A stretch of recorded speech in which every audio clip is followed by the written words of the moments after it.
Hi, ಎಲ್ಲರಿಗೂ ನಮಸ್ಕಾರ. ಎಲ್ಲ ಸರ್ಕಾರಿ ನೌಕರರಿಗೆ ಮತ್ತು ನಿವೃತ್ತ ನೌಕರರಿಗೆ ಹಾಗೂ ಪಿಂಚಣಿದಾರರಿಗೆ ಮಹಾಚಂದ್ರ ಯೂಟ್ಯೂಬ್ ಚಾನಲ್ಗೆ ಮತ್ತೊಮ್ಮೆ ಸ್ವಾಗತ.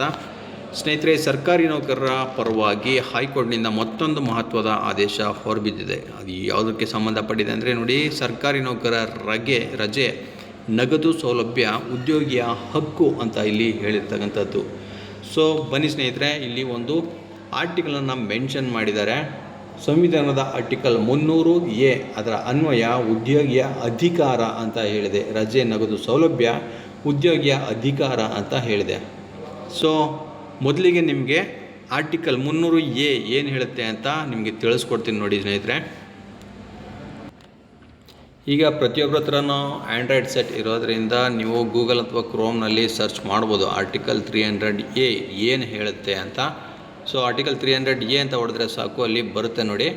Article 300A of the constitution of India states that no person can be deprived of their property without the authority of law. It was introduced in 1978 by the 44th constitutional amendment act. So ಇದರ ಪ್ರಕಾರ 300A ಆರ್ಟಿಕಲ್ನ ಪ್ರಕಾರ ಯಾವುದೇ ವ್ಯಕ್ತಿಯ ಸ್ವಂತ ಪ್ರಾಪರ್ಟಿಯನ್ನು ಕಾನೂನಿನ authority ಇಲ್ಲದೇ ಯಾರು ವಶಪಡಿಸ್ಕೊಳ್ಳೋ ಹಾಗಿಲ್ಲ ಸ್ನೇಹಿತರೆ. ಸೊ ಈ ರೀತಿ ಆರ್ಟಿಕಲ್ 300A ತಿಳಿಸುತ್ತೆ. ಇದು 1978ರಲ್ಲೇ 444ನೇ ಕಾನ್ಸ್ಟಿಟ್ಯೂಷನಲ್ ಅಮೆಂಡ್ಮೆಂಟ್ ಆ್ಯಕ್ಟ್ ಪ್ರಕಾರ ಆವಾಗ ಜಾರಿಗೆ ಬಂದಿದೆ ಸ್ನೇಹಿತರೆ. ಸೊ ಇದರ ಪ್ರಕಾರ ಇದನ್ನು ಮೆನ್ಷನ್ ಮಾಡಿ ಉಲ್ಲೇಖ ಮಾಡಿ ಹೈಕೋರ್ಟಿಗೆ ಈ ಆದೇಶವನ್ನು ನೀಡಿರ್ತಕ್ಕಂಥದ್ದು ನೋಡಿ. ಮುಖ್ಯವಾಗಿ ನೋಡೋದಾದರೆ ಇಲ್ಲಿ ರಜೆ ನಗದು ಸೌಲಭ್ಯ ಉದ್ಯೋಗಿಯ ಸಾಂವಿಧಾನಿಕ ಹಕ್ಕು. ರಜೆ ನಗದು ಸೌಲಭ್ಯವನ್ನು ನಿರಾಕರಿಸುವಂತಿಲ್ಲ ಎಂದು ಹೈಕೋರ್ಟ್ ಮಹತ್ವದ ಆದೇಶವನ್ನು ಹೊರಡಿಸಿದೆ. ಗ್ರಾಮೀಣ ಬ್ಯಾಂಕ್ ತನ್ನ ಉದ್ಯೋಗಿಯನ್ನು ವಜಾಗೊಳಿಸಿ ರಜೆ ನಗದು ಸೌಲಭ್ಯ ನಿರಾಕರಿಸಿದ್ದನ್ನು ಪ್ರಶ್ನಿಸಿ ಸಂತ್ರಸ್ತ ಸಲ್ಲಿಸಿದ್ದ ಅರ್ಜಿ ವಿಚಾರಣೆ ನಡೆಸಿದ ನ್ಯಾಯಮೂರ್ತಿ ಎಂ ನಾಗಪ್ರಸನ್ನ ಅವರಿದ್ದ ಹೈಕೋರ್ಟ್ ಪೀಠ ಉದ್ಯೋಗಿಗೆ ಆತ ಗಳಿಸಿದ ರಜೆ ನಗದು ಸೌಲಭ್ಯ ನೀಡುವಂತೆ ಆದೇಶ ಹೊರಡಿಸಿದೆ.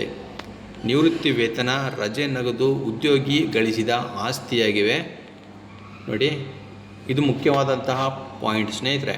ನಿವೃತ್ತಿ ವೇತನ ಆಗಿರ್ಬೋದು, ರಜೆ ನಗದು ಅದು ಉದ್ಯೋಗಿ ಗಳಿಸಿರ್ತಕ್ಕಂಥ ಆಸ್ತಿ ಅಂತ ಅದು ಮೆನ್ಷನ್ ಮಾಡಿ, ಹೀಗಾಗಿ ಸಂವಿಧಾನದ ಆರ್ಟಿಕಲ್ 300A ಅದರ ಅನ್ವಯ ಇದು ಉದ್ಯೋಗಿಯ ಹಕ್ಕು ಎಂದು ಕೋರ್ಟ್ ಅಭಿಪ್ರಾಯವನ್ನು ಪಟ್ಟಿದೆ. ಸೊ ಇದು ಗಳಿಸಿದ ಆಸ್ತಿ ಅನ್ನೋ ಕಾರಣಕ್ಕಾಗಿ ಈಗ ರಜೆ ನಗದು ಸೌಲಭ್ಯ ಅದು ಉದ್ಯೋಗಿಯ ಹಕ್ಕು ಅಂತ ಹೇಳಿ ಸುಪ್ರೀಂ ಕೋರ್ಟ್ ಹೈಕೋರ್ಟು ಈಗ ಒಂದು ಆದೇಶವನ್ನು ಹೊರಡಿಸಿ ನೌಕರರ ಪರವಾಗಿ ಒಂದು ನ್ಯಾಯವನ್ನು ನೀಡಲಾಗಿದೆ ಸ್ನೇಹಿತರೆ.